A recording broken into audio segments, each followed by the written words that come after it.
Olá, tudo bem? No vídeo de hoje eu quero falar com você, homem de Deus, mulher de Deus, sobre plano B. Então, será que nós, que fomos chamados, precisamos ter um plano B ou confiamos naquele que nos chamou? Pois é sobre isso que eu quero falar contigo. Então, mais uma vez eu peço a você, não sai daí. Vamos comigo até o final do vídeo e aí, com certeza, eu sei que o Espírito Santo vai falar contigo. Então eu vou pedir para você que ainda não se inscreveu aqui no meu canal, para se inscrever, clicar no sininho para receber as notificações todas as vezes que eu postar um novo vídeo aqui no canal. E ao final do vídeo, se você gostar do vídeo, você deixa o seu like, deixa o seu joinha e compartilha com o máximo dos seus contatos. Chama a vinheta para nós.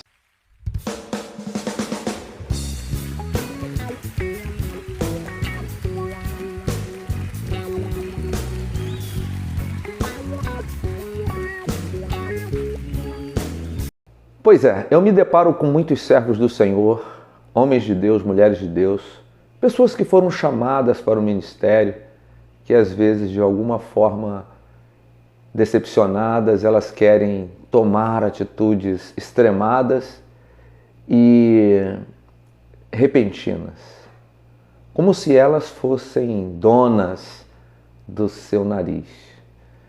Queridos, a verdade é que nós não somos donos do nosso nariz. Nós não nos mandamos, não somos os nossos donos. Alguém nos chamou e aquele que nos chamou é fiel para nos manter onde Ele quer. É por isso que eu penso que o homem de Deus, a mulher de Deus, aquele que foi chamado para o ministério, não pode ter um plano B. Aquele que foi chamado para o ministério e abraçou o chamado, precisa confiar naquele que o chamou, pois aquele que o chamou é fiel para mantê-lo, para supri-lo em qualquer situação, em qualquer circunstância. E aí eu me lembro de Abrão. Lá no capítulo 12 de Gênesis, Deus dá uma ordem para Abrão, para ele sair do meio dos parentes dele, da terra que ele estava, e para uma terra onde o Senhor o mostraria. Gente, complicado isso. Como é que ele ia dizer para o seu pai, para a sua família, um lugar extremamente hostil no sentido de que se criam em diversos deuses, em que um Deus apareceu e disse para ele, sai do meio dos seus parentes aí, da sua terra e vai para uma terra que eu vou te mostrar. O pai poderia dizer, mas meu filho, você está louco? E a empresa da família, quem é que vai tocar esse negócio? Eu fiz isso pensando em você. E a sua mãe? Você vai matar a sua mãe do coração. Você vai para onde? E os seus irmãos? A sua família? O que você vai fazer? Pai, eu não sei. Talvez dissesse Abrão. Ele apenas disse para que eu deixasse vocês, deixasse a minha terra e fosse para uma terra onde ele ia me mostrar. Foi o que ele me disse e eu vou fazer. Abrão não tinha plano B. Ele não disse, tá bom, eu vou caminhar durante 2 dias. Se eu não encontrar essa terra, eu volto. Eu vou caminhar durante uma semana. Se eu não encontrar a terra, se eu não ver a terra, eu volto. Ele não fez isso. Abrão não tinha plano B. Porque aquele que é chamado pelo Eterno precisa acreditar no milagre. Porque o nosso Deus é um Deus que realiza milagres. E aí, ele foi. Ainda lá no capítulo 22, do mesmo livro de Gênesis, o nosso Deus diz para Abraão, pega o teu filho, o filho que você ama, caminha com ele, e eu vou te mostrar um lugar, um monte, onde você vai oferecê-lo a mim em sacrifício. Qual era o plano B? Não tinha plano B.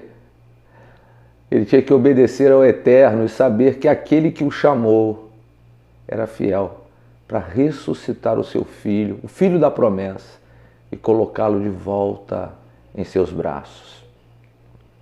Abraão não disse, vamos caminhar comigo e em determinado lugar eu vou dar meia volta e vou fugir, como fez Jonas.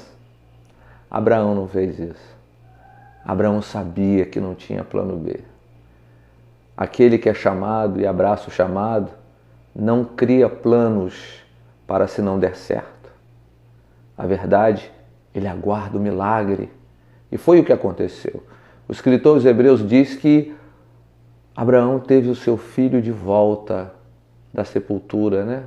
Da morte, porque de uma maneira simbólica, Isaac morre e Deus o ressuscita. Não havia plano B na vida daquele homem. E é assim conosco. É assim conosco. O escritor aos Hebreus, no capítulo 11, ele vai falar sobre homens que fecharam a boca de leões e apagaram fogos e fizeram coisas extraordinárias. Homens que morreram ao fio da espada, homens que foram torturados, que não recuaram diante das feras, diante dos julgamentos, mas se mantiveram firmes. Aqueles homens não tinham, de maneira nenhuma, um plano B.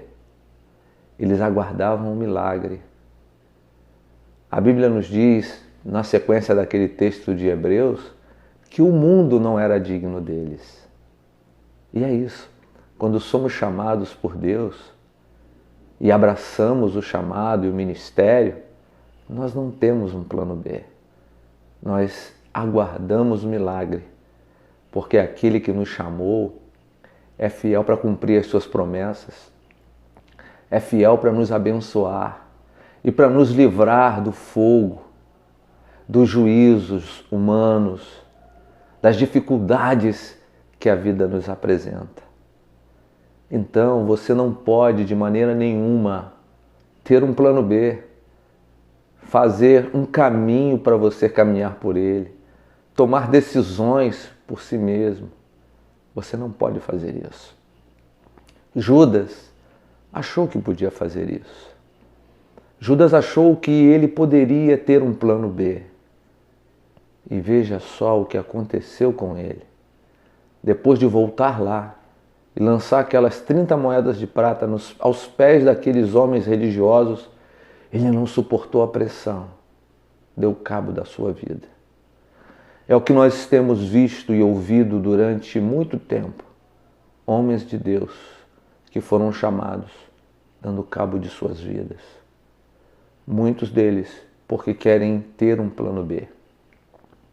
Querem criar caminhos para aquilo que na concepção deles não deu certo, o ministério. Mas nós não temos plano B, nós não somos donos do nosso nariz, nós não somos os nossos donos. Nós pertencemos a um Senhor que é poderoso, que é magnífico, que é espetacular, que cuida da gente na cova dos leões, cuida da gente na fornalha de fogo ardente, cuida da gente dentro das cavernas, quando o Senhor nos oculta usando outras pessoas, como fez usando Obadias. Naquele período tenaz da história de Israel, nós não temos plano B, nós aguardamos o milagre.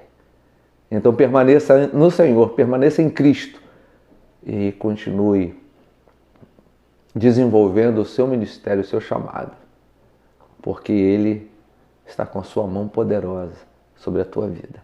Que Deus abençoe você em nome de Jesus.